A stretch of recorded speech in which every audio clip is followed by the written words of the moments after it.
Hello guys, welcome to my YouTube channel banking by Shubham. आज मैं आप लोगों के लिए जो SBI PO का जो पेपर हुआ है 5 मई को, जो मेंस का पेपर हुआ है, उसी का एक छोटा सा एनालिसिस लेके आया हूँ। किस तरीके से पेपर जैसे देखने को मिला है और किस तरह जो डिफ़िकल्ट लेवल और किस तरीके से जो पेपर्स होते हैं वो हुआ है, उसी को लेकर आया हूँ। जैसा कि आप लोग सभी जानते हो कि इसमें जो सेक्शंस होते हैं, 4 सेक्शंस होते हैं। रीजनिंग हो गया, क्वांट हो गया, एंड आपका इंग्लिश, एंड जो जीएस बोल सकते हो, जनरल अवेयरनेस भी हो गया, या फिर इकॉनमी बैंकिंग से रिलेटेड होता है।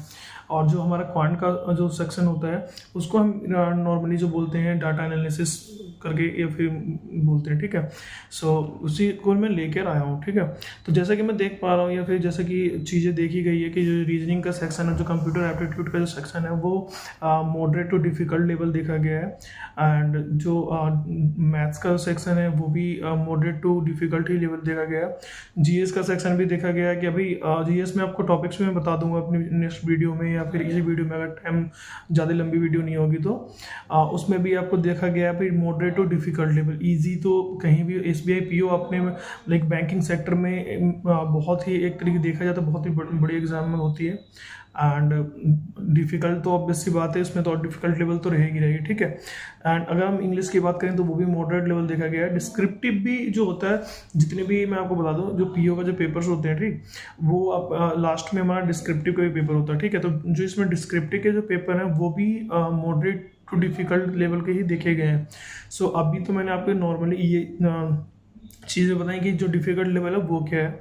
अब मैं लाइक सेक्शन वाइज जो चीज़ें आई हैं उसको थोड़ा सा मैं आपको लाइक बता देता हूँ किस तरीके से चीज़ें आई हैं, क्या क्या क्वेश्चन है, किस तरीके के क्वेश्चन पूछे जा रहे हैं, ताकि जितने भी आने वाले बैंकिंग एग्जाम्स हैं 2025 में, लाइक अगस्त, जो जुलाई लास्ट वीक या फिर अगस्त से जो स्टार्ट होने वाले हैं, RRB PO से स्टार्ट होगा, उसमें आप ये चीज़ें थोड़ा सा ध्यान में रख सकते हैं। जैसा कि अगर मैं बात करूँ आपकी रीडिंग को, इंग्लिश की बात करूँ, इसमें 2 रीडिंग कॉम्प्रिहेंशन आए थे।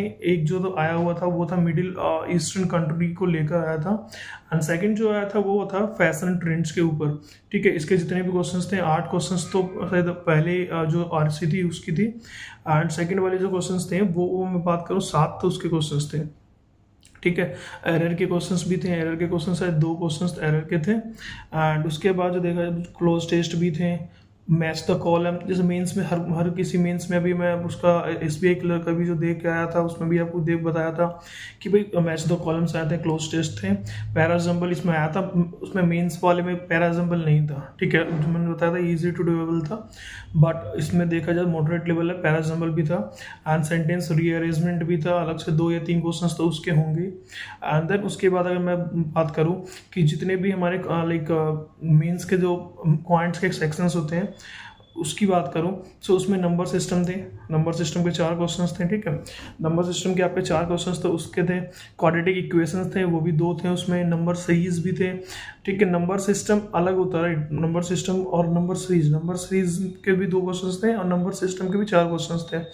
एंड टेबल DI थी जो कि 5 क्वेश्चंस थे उसमें। एंड बार ग्राफ DI थी, उसमें भी आपके 5 क्वेश्चंस थे उसमें। एंड अगर जो क्वांटिटी कंपैरिजन जो होता है, क्वांटिटी 1 क्वांटिटी 2 2 क्वेश्चंस दिए रहते हैं, वो भी क्वेश्चंस था, 1 क्वेश्चन था उसका, हाँ। एंड देन उसके बाद अर्थमेटिक हो गए, फिर मेंसुरेशन हो गया। तो इन सबको मिलाकर जो देखा जाए तो 10 12 क्वेश्चंस या 9 10 क्वेश्चंस थे, ठीक है। और अगर मैं बोलूं कि जो रीजनिंग का सेक्शन की बात करते हैं कि रीजनिंग सेक्शन में किस तरीके से रहा, देखो मॉडरेट टू डिफ़िकल्ट लेवल रहा ही रहा है। तो उस चीज़ को तो आप थोड़ा सा, अगर आप मतलब पेपर देकर आए हो तो उस चीज़ को देख कर ही लाइक कट ऑफ जाएगा, ठीक है। उस चीज़ के लिए निश्चिंत रहें। इसमें भी देखा जाए तो जो मेन पजल्स जो आए थे, 10 क्वेश्चन लाइक पजल्स के थे, एंड सेटिंग अरेंजमेंट के लाइक, ठीक है। उसमें जो था 4 से 5 क्वेश्चन तो आपका टाइम स्लॉट पजल्स के हिसाब से था, टाइम के हिसाब से चीज़ें डिस्ट्रीब्यूट हुई थी, वो करना था। एंड एक सर्टेन पजल लीनियर इक्वेशन, जो लीनियर लाइन में जो बोलते हैं कि सर्टेन पीपल एक लाइन में बैठे हुए हैं, नॉर्थ देख रहे हैं, साउथ देख रहे हैं, तो उस तरीके से वेरिएबल बेस्ड था। उसके 4 क्वेश्चंस तो उसके थे। And the circular city arrangement था, जो बोलते हैं ना सर्कल में बैठे हुए हैं, इनर साइड देख रहे हैं, तो वो 1 क्वेश्चन उसका था, ठीक है। फिर उसके बाद कोडिंग डिकोडिंग इसमें हो गया। क्रिटिकल रीजनिंग के आपके 6 या 7 क्वेश्चन उसके थे। एंड मशीन इनपुट भी ऑब्वियसली बात आई है, मेंस में आता ही है, 4 नंबर का वो 4 क्वेश्चन थे उसमें, ठीक है। देन उसके बाद मैं बात करूँ तो डाटा सफिशिएंसी भी था 2 नंबर के। तो इस तरीके से कुछ रीजनिंग के सेक्शंस रहे हैं। एंड अगर आप मैं आपको बताऊं कि बैंकिंग और इकोनॉमिक सेक्टर जो है, मतलब जीएस जिसे हम बोलते हैं नॉर्मल, कि उसमें कैसे कैसे उसमें डिफिकल्ट लेवल, मतलब मॉडरेट टू डिफिकल्ट लेवल था, और उसमें थोड़ा सा टॉपिक्स बताता हूँ किस तरीके के क्वेश्चन आए थे, ठीक है। सो जैसे कि मैं नॉर्मली मैं चीज़ों को, ये है ना कि मैं थोड़ा सा वो कर रहा हूँ कि किस तरीके से क्वेश्चन आया था डिफिकल्ट में। जीएस देखो ऐसा है कि किस टॉपिक से हैं वो चीज़ पता होनी चाहिए कि किस टॉपिक से, जैसे बैंकिंग से आए हैं तो बैंकिंग में क्या क्या टॉपिक था वो अब आए, अपॉइंटमेंट से आया है या फिर चीज़ें, मतलब टॉपिक्स पता होनी चाहिए कि भाई, ताकि मैं नेक्स्ट टाइम जब भी चीज़ें को एनालाइज करूँ या फिर चीज़ों को जब मैं मतलब दूसरे पेपर के लिए प्रिपेयर करूँ तो चीज़ें थोड़ी सी माइंड में होनी चाहिए।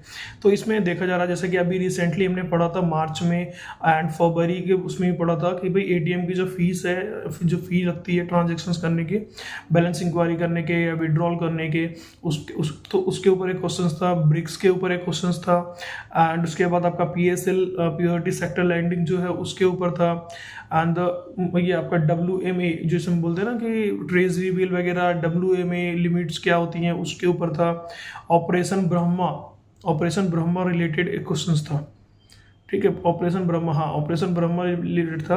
एंड उसके बाद वज्र प्रहार किस किस देश के बीच में होता है, एंड एक्सरसाइज जो है वो चीज़ें, तो इस तरीके से क्वेश्चंस में देखे गए हैं। इंटरनल मिनिस्ट्री को भी लेके थोड़ा सा चीज़ें उसमें आई थी। एंड अगर हम डिस्क्रिप्ट की बात करूँ तो देखो डिस्क्रिप्टिव में क्या था, एक तो हमारा जो लेटर वेटर होता है वो चीज़ें थी कि इमेज 2 ऑप्शंस थे कि भाई बैंक मैनेजर को अपने जो भी बैंक मैनेजर है उसको आप एक लोन के लिए लेटर लिखो, मेल लिखो। एंड एक जो था आपका आर्टिफिशियल इंटेलिजेंस के एनालिसिस करने के लिए था, सिचुएशन एनालिसिस करने के लिए, ठीक है। एंड एक चीज़ मैं आपको बताना चाहूँगा, जो इससे था, इससे भी आपका आर्टिफिशियल इंटेलिजेंस में advance like advantage and disadvantage of artificial intelligence, उस चीज़ों पे लिखना था। सो ये ऑप्शनल था, 2 ऑप्शन में से आप एक कर सकते थे कि अगर आप मतलब नॉर्मल जो लोग होते हैं या फिर नॉर्मल जो कैंडिडेट्स होते हैं वो आपके क्या बोलते हैं, बैंकिंग ये आपका लेटर वगैरह या फिर मेल वगैरह ही देते हैं ज़्यादातर। और अगर जितने भी जो ऐसे है तो आर्टिफिशियल इंटेलिजेंस पे देखो, ये तो चीज़ें ऐसे टाइपिंग के ऊपर होती है, एंड चीज़ें थोड़ा सा अगर आप चीज़ें को सही करके आए हो या फिर चीज़ों को सही तरीके से करके आए हो तो वो चीज़ें ऑब्वियसली बात है सही ही जाएगी। सो अभी मैं SBI के भी दे के आया था, SBI क्लियर का, तो उसमें भी लाइक इसमें इस IAPS P होगा तो उसमें भी डिस्क्रिप्टिव में क्वेश्चन आए थे, तो लेटर भी आया था और ऐसे भी आया था। तो वो तो एज पर द स्पीड सभी कैंडिडेट्स के अलग अलग ही थे, तो वो चीज़ें थोड़ी सी आप लोगों के प्रैक्टिस के ऊपर डिपेंड करती है, राइट।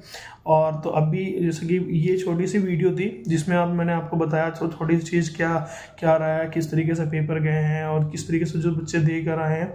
सो वो चीज़ें थोड़ी सी आप अपने दिमाग में रख सकते हो, आने वाले जो फ्यूचर में जो पेपर होंगे उस तरीके से इस चीज़ों को थोड़ा सा दिमाग में रखते हुए ही अपने लाइक जो भी प्रिपरेशन कर रहे हो बैंकिंग सेक्टर्स की, तो उस चीज़ को आप करते रहना। और जैसा कि मैंने आपको बताया, पिछली वीडियो में बताया था, SBI के बीच में जो मेंस का पेपर हुआ था उसमें बताया था कि भाई शिफ्ट वाइज जैसे मान के चलो चीज़ें होती हैं, नेक्स्ट फ्यूचर में भी RRB PO का भी होगा, NRRB क्लर्क, IAPS में क्लर्क मेंस, एंड फिर SBI PO सब, तो ये चीज़ें हर साल होती हैं, राइट।